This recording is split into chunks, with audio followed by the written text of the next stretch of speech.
के दो 3 second को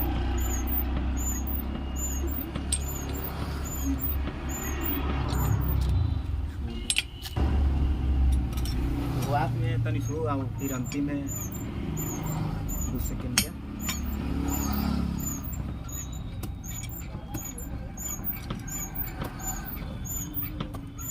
चलाएं तुम इसको।